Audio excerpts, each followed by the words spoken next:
and welcome to another episode of Tesseract Talks, the podcast where we explore the latest technology trends. I'm your host, Marko, the founder and CEO of Tesseract Analytics, and today we're discussing one of the most critical topics shaping the future of business and society in general, cybersecurity. Joining me is someone that I've known and closely followed for the last 8 years, Richard Stiennon, founder of IT Harvest, renowned cybersecurity industry analyst, and an author of a new book called Guardians of the Machine Age. Richard, welcome to the show. How are you? I am great. Thank you so much, Marko. Great. So we'll be exploring the major cybersecurity trends shaping the industry, how IT Harvest helps organizations navigate an increasingly complex market, and what the future may look like as AI becomes deeply embedded in our digital infrastructure. So why don't we jump straight into the first question? Richard, looking at today's cybersecurity landscape, what are the most important trends that business and technology leaders should be paying attention to right now? Yeah, it really comes down to tracking how AI is impacting our world, because AI is becoming at least the greatest fear that it will be used for evil. And at the same time, it's obviously one of the greatest things ever to impact the industry on the defensive side. So now we've got those two things working against each other. We've got the U.S. government and regulators in general getting in there and going, oh, this is so scary. We should just stop allowing it to be used, right? Which only means that the bad guys, as usual, will have access to it. It'd be like the government saying you can't use cryptography. So the bad guys could hide what they say and everybody else would be in the clear. And that's exactly what's going on with AI. And most recently, of course, Mythos, the AI created by Anthropic, which proved to be super, super powerful as a hacking tool. First was banned by the U.S. government, banned for anybody except a provable U.S. citizen. And that, of course, Anthropic had many, many employees, including their top researchers who are not U.S. citizens. They may even be living in the U.S., but all of a sudden to ban them from using their own product. And I guess the government relented a little, and now Fable is available spottily, right? On again, off again. Anthropic has attempted to put all these guardrails around it, which make it almost useless for security purposes. You know, in our business at IT Harvest, we analyze 4,139 vendors and capture information from their website and figure out the features of each of their product sets. Sometimes we sort through thousands of pages from each. And Fable will just like, oh my God, it's about security, so we're not going to allow it. And we drop down to Opus every time. Very, very frustrating because it could be so powerful in helping us. And obviously we're doing things on the good side. We're obviously seeing AI transforming pretty much every industry today. If you can dig a bit into how is it specifically changing both the threat landscape and the way organizations should defend themselves in this day and age? Sure. So it's funny that the threat landscape, AI is just playing out things that William Gibson envisioned in his book Neuromancer way back in the 80s, you know, like late 1980, of adversarial AIs. And look at they can take tasks and they can keep working on them 24/7. And they can, on the one hand, they've proven to be extremely good if they have access to source code of finding vulnerabilities and creating exploits for them, including chained exploits in order to achieve an objective. That's the very definition of what hackers do, especially nation-state hackers. So all of a sudden, they have the ability to do that. And it doesn't matter if it's Mythos or not, because you know, OpenAI's latest models are extremely good at this as well. So obviously that's going on. And we all know what's going on because we see it in the sales emails that we get, which are carefully researched and orchestrated to catch your attention because the email comes from somebody it seems that knows you or knows something about your work and mentions it, right? That's just all AI work. And that, of course, can be applied to social engineering as well for phishing attacks. So all of that in play at one time. And I think the great fear is the autonomous attack, right? And especially if an AI kind of breaks out, which could easily happen. We're all using agents, right? I've got a little notice on my screen here that Claude is a participant in this tab group that we're in on my browser. Probably listening. That's right. It's my Claude agent. But what if it had instructions to take some other actions and it got confused and all of a sudden tries to hack you or something because we're talking. That autonomous and what's the other word? Autonomous and, well, automatic, all those words is a great fear. We're going to unleash these AIs. They can attack thousands of websites, organizations at once and just, fill a hopper with great targets for, cyber criminal who's doing ransomware or anything or worse. So that's the threat side. The defensive side is tremendous impact, right? And it was pre-release of ChatGPT that the very first vendors started up because they had access to the early versions of it. Protect AI was one of them. We got funding 2 weeks after November 30th of 2022, which of course is the date when we all realized that transformers added to model development had changed the world when OpenAI released ChatGPT. But that immediately occurs to anybody. It's like, oh my God, let me try this for doing triage for, my alerts in my SIM that I just can't handle.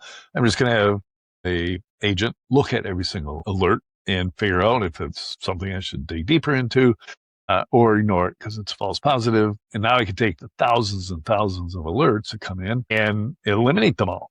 Just go, finally get to, it's like inbox zero that people worry about with their email that they strive to get to. You can do the same with your alerts. And then on top of that, you can do threat hunting. So instead of finding, responding to things that are happening, you go out and look at things that are happening and, kind of fulfill the promise of user and entity behavior analysis and find usually internal behavior that's inappropriate or malicious. And that's just the tip of the iceberg. Every single facet of cybersecurity is being addressed by startups that are just bringing AI to bear to the problem. I really started to get a feel for that last November. I decided I'm going to write a book on AI security. So I did. So that's the Guardians of the Machine Age that you mentioned. When I started writing this in our database, we had 290 AI security vendors. By the time I finished writing it and sent it off to the press, there were 437 cybersecurity vendors, and they're all in the book, right? I used AI to help write a description of each of those vendors. So at least one point in time, early March, this is all the AI security vendors.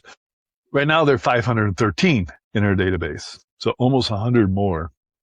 And it's not that 100 more started since March, it's that I discovered 100 more, right? Because after a company starts up, they don't necessarily tell the world that they exist until up to a year or 2 years after. But AI security vendors are getting funded at a tremendous rate. Half of the 513 have received funding.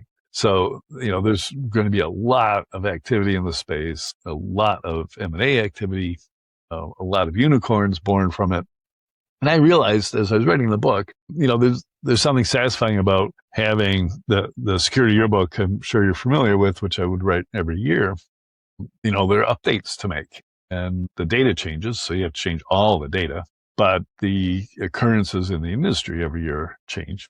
So I thought, as I was writing this initially, that the next year, this is moving so fast, I'll have to have a second edition next year. Well, the trouble is that at the same time as we have 513 startups, so far our count is 180 existing, or let's call them legacy vendors, even though it's a little derogatory, but 180 existing vendors have introduced AI security capabilities. So it's pretty obvious to me that pretty much by this time next year, every vendor will be an AI security vendor. And that means the separate category goes away. If why categorize them as something that's AI security and security will be synonymous almost. So there won't be a second edition of the book. So what I'm doing is just updating my blog posts with the additional trying to get to catch up with the 513. I think I've only written up an additional 50 at my Substack. Amazing. And as we're on the topic of your book, I wanted to ask maybe what inspired you? What was the spark that inspired you to start writing Guardians of the Machine Age? And what is the key message you hope readers will take away from the book? Obviously, as you will be updating the book, but there won't be the second one. So it's not hard and fast. Maybe there will be a second one. Maybe there needs to be one with everything in one place. And sometimes I just can't resist writing a book, as happened with this one. So it would have been, March timeframe of last year, 2025. And I saw a paper published by a team in California called AI 2027. And in it, they just did classic scenario planning. They said, okay, what if things continue at the pace they're continuing? They wrote this in 2025, don't forget. And they basically said, you know what? We're going to move to agentic. The AI frontier model companies, labs, are going to start using AI agents as their research people, right? So, right now they're paying $500,000 a year or $1 million a year to these really, really smart people to come up with the next transforms or the next training methodology and all that stuff. So anyways, the prediction was that job will be taken over by AI. And then we will have super fast iterations. Each model will help build the next model. And it'll just accelerate until we get to general AI. And last fall, that started to happen. And we started to hear from Anthropic and OpenAI that, a huge percentage of their work was being done by agents. By February of this year, everybody had this wake up moment. And some, what's his name? Karpathy, a whole bunch of people on Twitter were like, oh my God, I think they over the holidays were involved in a lot of introspection and had time to look at what was going on around them. And they all had this shell shock kind of feeling that things had changed. And we were in some cases, general AI. And so they've written about it and they started to use it. And that was when a lot of the people you talked to started using Claude Code started in February of this year. So we're not at 2027 yet, but it's following right on schedule. So I read that and I said, okay, what does this mean for security? Because that's, what I cover. I'm an industry analyst. I have to ask questions just like that. So I wrote about it on my blog post and I got some pushback from security people who are still saying that the only thing large language models can do is predict the next token stochastically. That's what they do. And you still hear that today. And we all know that it's complete BS.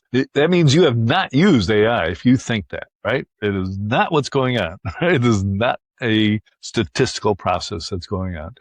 A lot of math behind it. Yeah, it's linear algebra, which a lot of statistic is, but totally different. Totally different.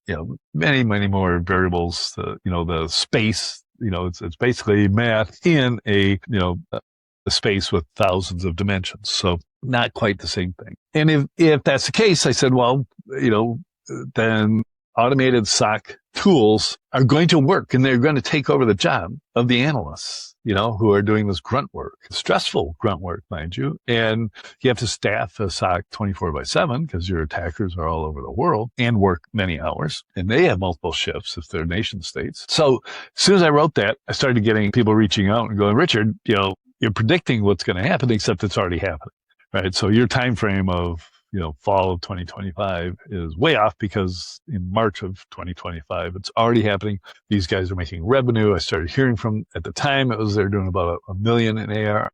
By the end of last year, they were doing 3 million ARR. I'm sure by now it's 6 million. So we know that it's really, really happening. So that obviously is what I had to write about. And when my publisher, Wiley, opted not to publish the 2026 version of Security Yearbook because they had printed too many of these, went into second printing. So they had a whole bunch sitting in their warehouse and they had to get rid of them. And if you have a new version, nobody will buy the old version. They told me there's not going to be a new version. So I just wrote a new book. Yeah, makes sense. And as we move deeper into this machine age, what gives you the greatest confidence about the future? And what concerns you the most? Yeah, so I'm a technologist. I love change and I love disruption in the technology space because it's generally provided good. It comes with good and bad, right? Nuclear power obviously had a really, really bad side to it. But if you think about it, it also prevented World War III, right? We had the Cold War instead of a land war in Eastern Europe, which was kind of the strategists all thought that was what it was going to be, except that now everybody had nuclear missiles. We wouldn't want to escalate beyond the land war. And of course, there was a good side to nuclear power too, which was, not going to say it's inexpensive energy, but it was polluting, non-greenhouse gas creating. So, and that's the same with AI. We're going to have both sides of it. I think my greatest fear is that the good side, the researchers, developers, people on the defensive side will be shackled by government regulation. And maybe not the actual government regulation, but the secondary effect of the Anthropic's, in OpenAI's holding back or obeying in advance, right? Governments threatening to do something. That's just how governments interact with enterprise, is to threaten and then get some gifts back from them and then ultimately impose regulations. And of course, right now, China is like 6 months behind the US in developing frontier AIs. Of course, they train their AIs using our AIs, but we just had a 3-week hold on Fable. So out of 6 months, 3 weeks of it was just given to China. Just here, catch up. You got 3 extra weeks in order to catch up. These things are moving fast. 3 weeks can mean night and day, right? Right now, between early February and late February, both OpenAI and Anthropic released new models. It's less than 3 weeks to train a new model. And during that 3 weeks, a lot of people had, tasted the drug and needed the capabilities of Fable and turned to Chinese open weight models in order to try and get the same capability at 100th of the cost. So all of a sudden, right now, today, there are labs and organizations that are using Chinese open weight models who would have been using Fable or OpenAI 5.5. And I think that's typically what happens when government and agencies and regulators get involved. Well, Richard, thank you for joining us today and sharing your fascinating insights on cybersecurity, AI, and the future of digital defense. For our listeners, be sure to check out IT Harvest's website and Richard's book, Guardians of the Machine Age. We will link them in the episode description if you'd like to explore these topics further. And thank you for tuning in and listening to Tesseract Talks. Until the next episode, bye everyone.